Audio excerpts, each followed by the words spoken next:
محمدا عبده ورسوله أما بعد فأعوذ بالله من الشيطان الرجيم بسم الله الرحمن الرحيم ومن أعرض عن ذكري فإن له معيشة ضنكا ونحشره يوم القيامة أعمى صدق الله العظيم وبلغنا رسوله نبی الکریم الامین ان اللہ وملائکتہ یصلون علی النبی یا ایہا الذین آمنوا صلوا علیہ وسلموا تسلیما صلاۃ والسلام علیک یا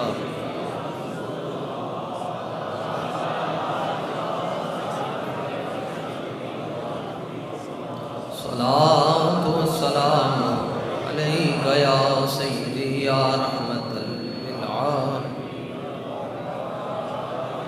آلک و اصحابک یا سیدی یا خاتم النبیین بندہ پروردگارم امت احمد نبی دوست دار چار یارم تاب اولاد علی مذہب حنفی دارم ملت حضرت خلیل خاک پائے غوث اعظم زیر سایہ ہر ولی خاک پائے غوث اعظم زیر سایہ خاک پائے غوث اعظم زیر سایہ ہر ولی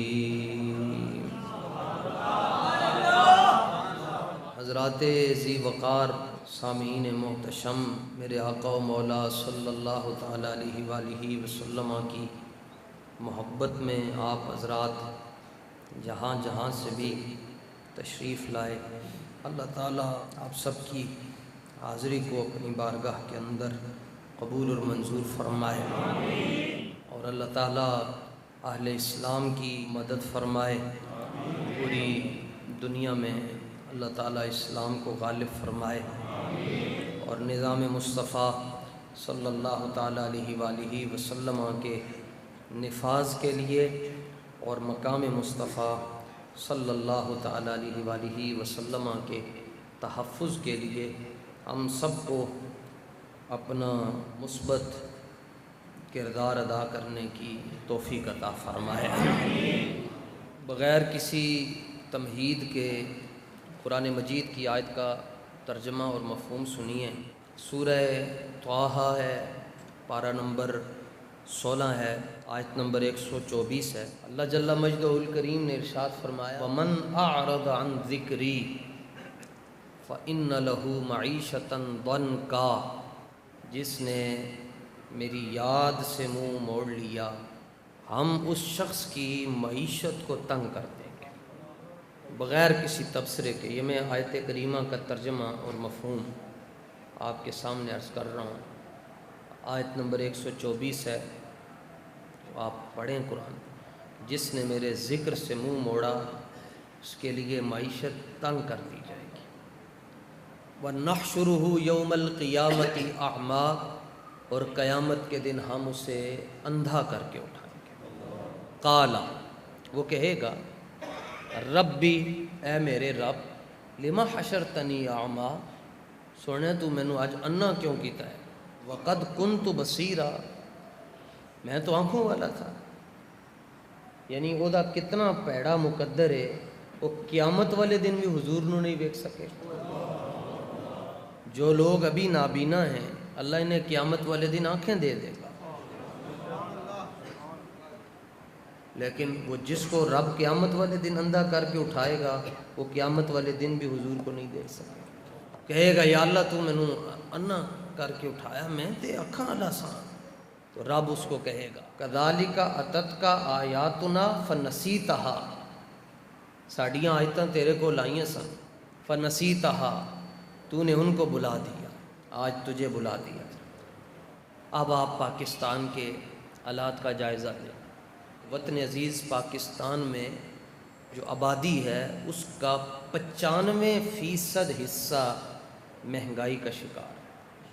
صرف 5% بچے ہوئے ہیں، ان کو مہنگائی کی ٹینشن نہیں، بالکل ان کو پتہ ہی نہیں مہنگائی کیا ہوتی. اسی طرح جن کی پانچوں جو ہے وہ گھی میں، ان کو بھی نہیں پتہ. باقی 95 مفتی صاحب نے مسئلہ بیان کر چھڈیا. بندے نے کیا کہ تو روزہ نہیں رکھیا، انہیں کیا سحری واسطے گھر روٹی نہیں سی. تو پہلے شہباز شریف صاحب نے ہیلی کاپٹر سے تھیلے نیچے پھینکے تھے، اب پھر اسکیم الاؤ کر دی ہے جی، غریبوں کو مفت آٹا ملے گا. وہ روزہ رکھ کے 6 گھنٹے لائن میں لگیں گے، بیٹیاں لائن میں لگیں گی اور ان کو ایک آٹے کا تھیلا دیا جائے گا جی، سستا آٹا. تو یہ معیشت جو تنگ ہوئی ہے، یہ اللہ تعالیٰ نے اس کی وجہ فرمائی. تو 1 سال دے اندر 3 باری IMF کو لو قرضہ لے لو. اللہ فرماندا تہاڈی معیشت تنگ ہے، رب نے تنگ کیتی نا، تہاڈی معیشت تنگ ہے اور وہ دی وجہ بیان کیتی، سبب اس کا کچھ اور ہے جس کو تو خود سمجھتا ہے. مہنگائی یہ آتی رہتی ہے، لیکن آج جو مسلمان کو ذلت اور رسوائی کا سامنا ہے، اقبال کہتے ہیں سبب اس کا کچھ اور ہے جس کو تو خود سمجھتا ہے، زوال بندہ مومن کا بے زری سے نہیں. علامہ فرماندے ہیں انج کدی بھی نہیں ہویا کہ مسلمان بھوکے ہون تو انہاں دے حالات بگڑ گئے ہون. اقبال کہندا تسی تاریخ اسلام پڑھو، پہلی جڑی جنگ ہوئی جنہیں حق اور باطل دے اندر فرق کر چھڈیا، اتنے صحابہ گٹھلیاں چوس کے گئے، لیکن بدر دے اندر وڈے انہوں نے جڑے سورما سن، شاہ سوار سن، جنہاں دا 1,000 بندہ کلا مقابلے چاہندا سی، صحابہ نے انہوں نے لمیا پا کے نہیں رکھیا. خندق کے اندر 1500 صحابہ ہیں، 25,000 کا لشکر ہے، 24 گھنٹے ادھی کھجور دی گٹلی ملدی چوسن واسطے. لیکن صحابہ نے نہیں کہا یا رسول اللہ اجازت دے ہم قرضہ نہ لے لیں کیسر و کسرا سے. سبب اس کا کچھ اور ہے. اللہ فرماتا ہے جس نے ہمارے ذکر سے منہ موڑا ہم اس کی معیشت کو تنگ کر دیں گے. کہتے ہیں جی ذکر سے کیا مراد ہے؟ میں نے کہا تم بتاؤ. کہتے ہیں ذکر سے مراد قرآن ہے. میں نے کہا ہم مانتے ہیں. تو جس نے قرآن سے منہ موڑا اس کی معیشت کیا ہو جائے گی جی؟ سارے بولو جس نے قرآن سے منہ موڑا ہے تو اس لیے زندگی تنگ ہو گئی ہے. اے بھی تے دس نا قرآن کے دی زبان تو نکلے ہیں. ادھر آؤ، واپس ادھر آؤ. ہر کجا بینی جہان رنگ و بو، آنکھ از خاکش برویت آرزو، یاز او نور مصطفیٰ را بہاس، یا ہنوز اندر تلاش مصطفیٰ. اقبال کے اندر جدھر مرضی چلے جاؤ اگے تنو رسول اللہ نظر آگے رسول اللہ. کہتے ہیں ہاں ادھر سے ہٹایا، کہتے نہیں ذکر سے مراد نماز ہے. میں نے کہا یہ بھی ماننے کے لیے جس نے نماز سے منہ موڑا اس کی معیشت کو کیا کر دیا جائے گا؟ تنگ کر دیا جائے گا. تو نماز کیا ہے؟ اللہ تعالیٰ نے فرمایا تسی نماز پڑھنی ہے، لیکن رب نے یہ نہیں کیا کہ انگوٹھے ہتھے تک لے کے جانے.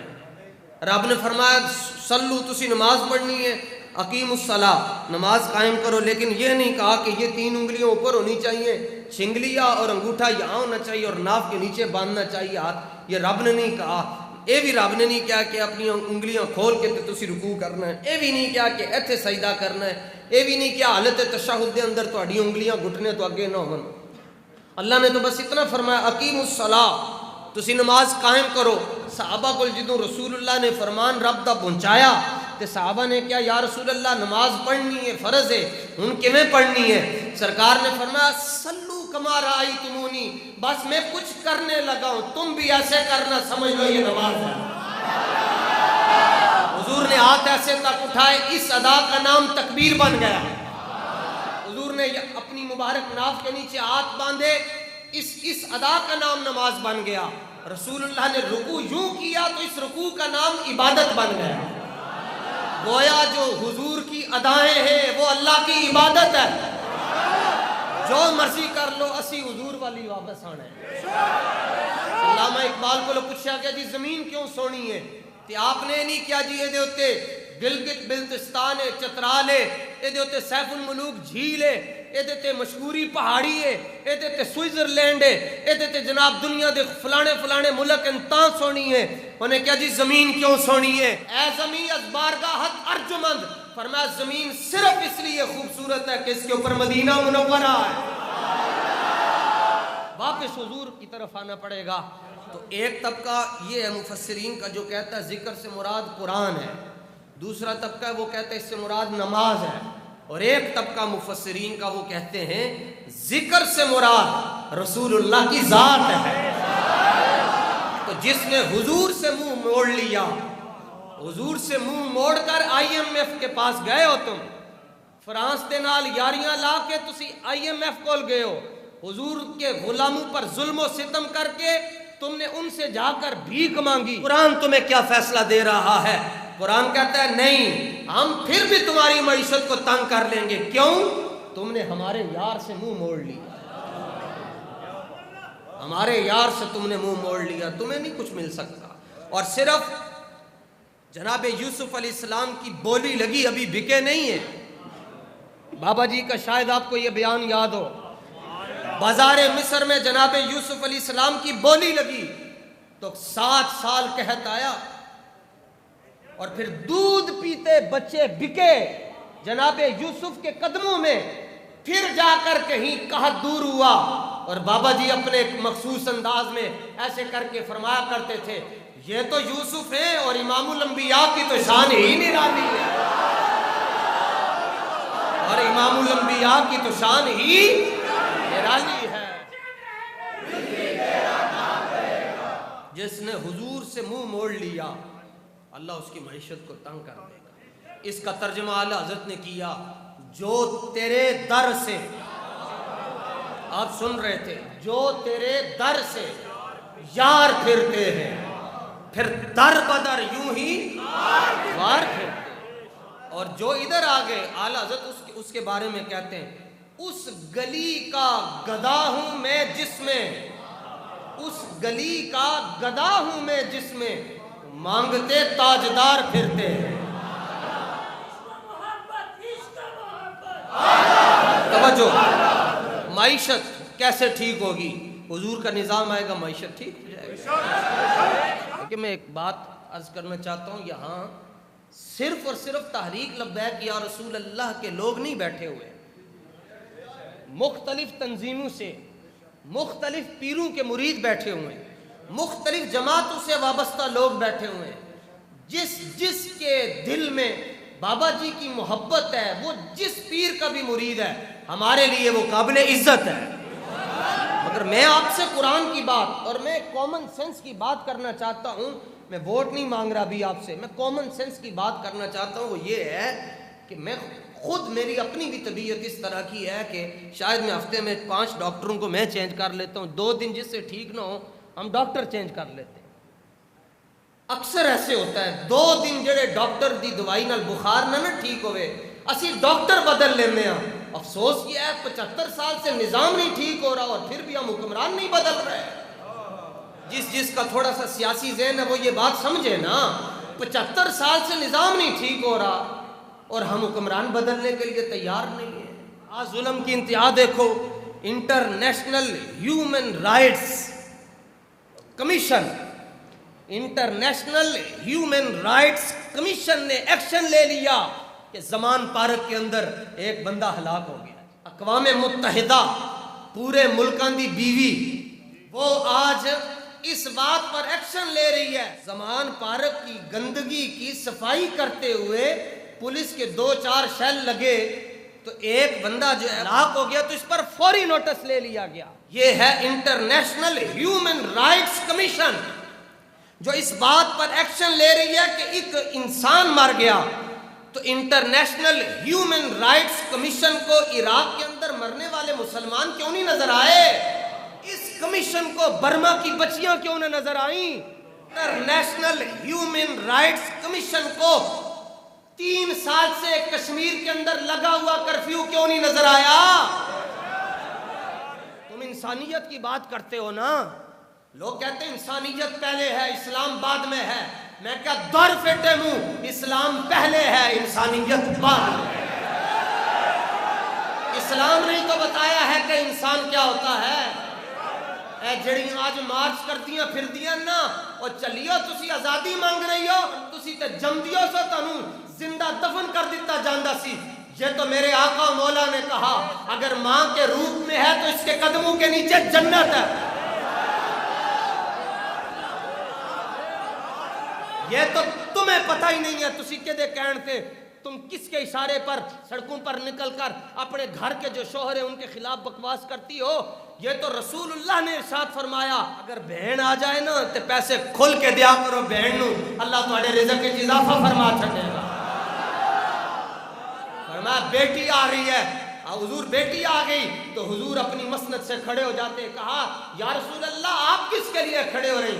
فرمایا سیدہ زہرا آ رہی ہیں اس لیے کھڑا ہو رہا۔ تو زمان پارک کے اندر گندگی کی صفائی ہو، ہیومن رائٹس کمیشن کو یہ یاد آ جائے جناب ایک انسان مرا ہے، اس کا مطلب یہ ہے کہ یہ انسان ہے۔ فیض آباد کے اندر جو 8 لاشیں ہم نے اٹھا کر لائے وہ کسی اور دنیا کی مخلوق تھی؟ جو لیڈر کی خاطر چلا جائے اس کے لیے ہیومن رائٹس کمیشن حرکت میں آ جاتا ہے، اور جو رسول پاک کے لیے اپنی جان کا نذرانہ قربان کرے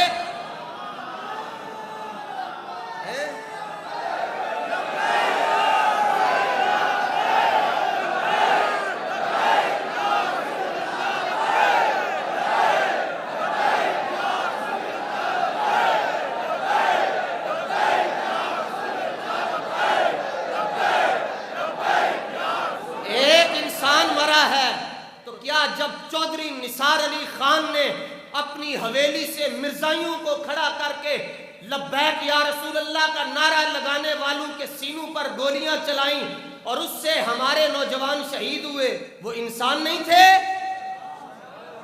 2 سال پہلے روزے کی حالت میں جامع مسجد رحمت للعالمین کے باہر شہید ٹلی نے نال وہ جو فیاض الحسن چوہان آج کل ہر جگہ پہ بک بک کرتا پھرتا ہے، جڑا پہلے کہندا سی اسی ساڈے کول حکومت آئی تے اسی مدرسے بند کر دیاں گے، تسی بول گئے اودوں بھی فقیر نے کیا سی تیرا پیو بھی مدرسے نہیں بند کر سکتا۔ اور آج وہ جو 2 منہ بلکہ 100 منہ والا کتا کہتا ہے میں پنڈی بیٹھا سن تے ایف آئی آر لاہور دے اندر کٹ گئی، تو اس ہم بتانا چاہتے ہیں نا کہ اسی بھی غوثیہ مسجد دے اندر بیندے ساں تے ساڈیاں ایف آئی آراں تسی او جا کے کرول گاٹی کٹتے سو، ادوں تانوں قانون یاد نہیں سی آندا، بھگتو۔ ابھی تو خالی پانی چلا ہے، خالی پانی چلا ہے تو تواڈے منہ چو خون باہر آ گیا۔ یہ صرف رسول اللہ کے غلام ہیں جو ظلم برداشت کر لیتے ہیں۔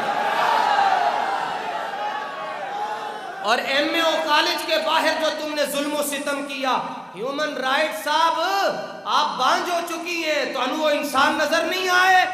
پھر کالا شاہ کاکو کے اندر تو جو تم نے ظلم و ستم کیا، رانا ٹاؤن کے اندر کیا، سادوکی کے اندر کیا، ابھی تو بولی لگی تھی تو 7 سال کہت آیا، یہاں تو حضور کی عزت پر حملے ہوئے۔ شکر کرو لبیک والے آج میدان میں کھڑے ہیں، شکر کیا کرو۔ صدا نہ تسی اتھے رہنا ہے نہ اسی رہنا ہے، لیکن جدوں تاریخ لکھی جائے گی کم از کم تہاڈا نام غدارنج تے نہیں نہ آئے گا، تہاڈا ذکر اگ لاؤن والے تے نہیں نہ آئے گا، تہاڈا ذکر پرچے کٹن والے تے نہیں نہ آئے گا، اور تسی بابے دی دعائے جلال تو تے بچ جاؤ گے نا۔ اور ابھی حویلیاں جلوس کے اندر جس میں اللہ نے مجھے بھی حاضری کا موقع دیا، رات کو لائٹیں بند کر کے جو تم نے نوجوانوں کو چاقو مارے، ان کے سینے چاک کیے، جو سیدھی گولیاں برسائیں، ہیومن رائٹس کمیشن کو وہ نظر نہیں آتا؟ وہ کس طرح نظر آئے گا؟ کیونکہ اس کو وہی نظر آتا ہے جڑا یہودی ہوئے گا یا یہودی دا بچہ ہوئے گا۔ مسلمانوں کو ضرورت ہی نہیں اقوام متحدہ میں جا کر 75 سال سے کشمیر اپنا مقدمہ لڑ رہا ہے، صرف آج اعلان جہاد ہو جائے کل کشمیر تواڈے کول ہوئے گا۔ اقبال نے خود کہا ہے ترا ناداں امید غم گسارے ہاز افرنگس، ترا ناداں امید غم گسارے ہاز افرنگس، دل شاہی نہ سوزد بہر آمرغے کے در چنگس۔ اقبال کہتا ہے وہ جلیا جیڑے پرندے نو شکاری پھڑ لوے، شکاری جڑا ہے وہ شکار نو چھڑدا تے نہیں ہے نا۔ اقبال کہندا جلیا اقوام متحدہ بھی جڑی ہے نا اے شکاری یہ شکار کر دی ہے مسلماناں دا، تے فرمایا جدوں شکار آ جائے نا شکاری کول پھر او دا دل نرم نہیں ہوندا۔ ہیومن رائٹس کمیشن کو یہ نہیں نظر آیا کہ 20 سال سے ڈاکٹر عافیہ صدیقی جیل میں ترس رہی ہے، ایک بندہ ٹر گیا جناب، ایک بندہ، تے پوری دنیا لا لا لا لا لا لا مچی جناب، یہ ہو گیا وہ ہو گیا۔ زنان پارک کے اندر کیا ہو گیا؟ تو پترو ابھی تو کچھ بھی نہیں ہوا۔ یہ جو آپ کو میں عرض کر رہا ہوں کہ معیشت کی تنگی کا سب سے بڑا سبب یہ ہے کہ ہم نے حضور سے بے وفائی کی۔ حضور سے دنیا جب ٹوٹ گئی تو پھر کائنات کی ساری نعمتیں اللہ نے ان سے واپس، اور اقبال خود کہتا ہے میرے ہاتھوں میں جب تک تھا میرے مصطفیٰ کا دامن، میرے پاؤں چومتی تھی یہی گردش زمانہ۔ کہتے ہیں جب اسلام کا نظام آئے گا تو معیشت کیسے ٹھیک ہوگی؟ میں نے کہا بتاتا ہوں تمہیں معیشت کیسے۔ سورہ مائدہ، ادھر ہی کھڑے آ جاؤ، چلو سورہ مائدہ 6 سپارہ نکال، آیت نمبر 66 66 ترجمہ کرو۔ ہاں بس ٹھیک ہے، اس کا ترجمہ آیت میں پڑھتا ہوں، ترجمہ آپ نے کرنا ہے۔ وَلَوْ أَنَّهُمْ أَقَامُوا التَّوْرَاةَ وَالْإِنْجِيلَ، اتنے تو لفظ تو سمجھ آ رہے ہیں نا؟ وَلَوْ أَنَّهُمْ أَقَامُوا التَّوْرَاةَ وَالْإِنْجِيلَ وَمَا أُنزِلَ إِلَيْهِمْ مِنْ رَبِّهِمْ لَأَكَلُوا مِنْ فَوْقِهِمْ وَمِنْ تَحْتِ أَرْجُلِهِمْ مِنْهُمْ أُمَّةٌ مُقْتَصِدَةٌ وَكَثِيرٌ مِنْهُمْ سَاءَ مَا يَعْمَلُونَ۔ یہی آیت ہے، ترجمہ پڑھو۔ اگر وہ قائم رکھتے تورات اور انجیل اور جو کچھ ان کی طرف ان کے رب کی طرف سے اترا اور انہیں رزق ملتا اوپر سے ان کے پاؤں کے نیچے سے، اگر کوئی بس رب فرماتا ہے، سنو میں تواڈے بچے ہی کھڑے کیتے نا، یہ تواڈے بچے تانوں پتہ چلے کہ قرآن وال بھی آنا ہے، حضور دے نظام وال بھی آنا ہے۔ رب فرماتا ہے وَلَوْ أَنَّهُمْ أَقَامُوا التَّوْرَاةَ وَالْإِنْجِيلَ، یہودی اور عیسائی اگر تورات اور انجیل کے احکام کی پیروی کرتے اور جو کچھ رب نے ان کی طرف نازل کیا اس کی پیروی کرتے تو پھر اسی رزق کتوں دینا سی؟ اللہ فرماتا ہے لَأَكَلُوا مِنْ فَوْقِهِمْ وَمِنْ تَحْتِ أَرْجُلِهِمْ، اسی انہوں نے آسمان دے بوئے کھول کے بھی رزق دینا سی تو زمین دے خزانے کھول کے بھی رزق دینا سی۔ سورہ مائدہ آیت نمبر 66۔ سنو جی معاشی پالیسی بیان کر رہا ہوں۔ رب فرماندا ہے تورات اور انجیل نو اگر من لیندے اسی انہوں نے اتو بھی روزی دینی سی تو زمین دے خزانے بھی کھول چھڑنے سن، اور جھلیا جڑا تورات تے انجیل نو مننے او دے واسطے آسمان دے دروازے تے زمین دے خزانے کھل جانن۔ قرآن کی تو شان ہی نرالی ہے۔ تو آیا نہ درتے کیوں بد نصیبا، ہزاراں رنگاں وچ رنگیندے محمد۔ حضور وال واپس ہو، وہ آج بھی مہربان ہے جی، آج بھی حضور فضل فرمائیں گے تو پاکستان کے معاملات ٹھیک ہوں گے۔ نون league, people's party, P T I, کوئی جماعت پاکستان کے مسائل کا حل نہیں رکھتی۔ اگر پاکستان کے مسائل کا حل ہے تو اس جماعت کے پاس ہے جس کا یہ نعرہ ہے انہیں جانا پاکستان کا مطلب کیا، دستور ریاست کیا ہوگا، آیا آیا آیا آیا۔ جن کے ہاتھ نہیں اٹھے ان کے لیے میں اتنا ہی کہوں گا، سن تہذیب حاضر کے گرفتار، غلامی سے بدتر ہے بے یقینی، آیا آیا۔